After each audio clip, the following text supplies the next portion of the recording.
officially 14 weeks out from nationals. And the last couple weeks have honestly flown by, and while there hasn't been any huge changes, I do feel like I'm really settling into prep now. I think when people picture prep, they expect something to change every single week, whether it's your physique, your routine, your mindset. But the reality is a lot of prep looks the exact same day after day, and honestly that's kind of the point.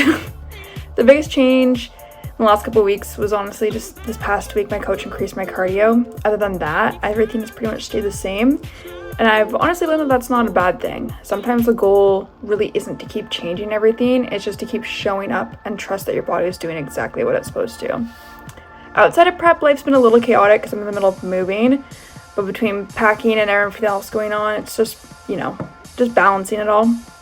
I think one of the biggest things these last couple of weeks have taught me is that there's never going to be a perfect time. So some days my meals aren't exactly when I plan to because life gets busy.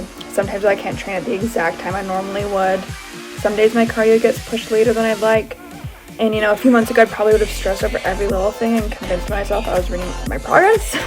But now I'm realizing that consistency doesn't mean everything needs to be perfect.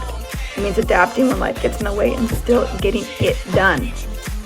Prep doesn't stop because you're moving. It doesn't stop because work gets busy or life gets hectic. You just kind of learn to fit it into your day, even if that day doesn't look exactly how you imagined. I think that's something I'll probably take with me, long after prep's over, not just for bodybuilding, but life in general. There'll always be something going on. If I wait for the perfect time, I'll literally probably be waiting forever. Overall, these weren't the most exciting weeks of prep, but I honestly don't think they're supposed to be.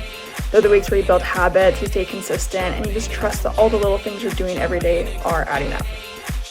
14 weeks out, we're just getting started.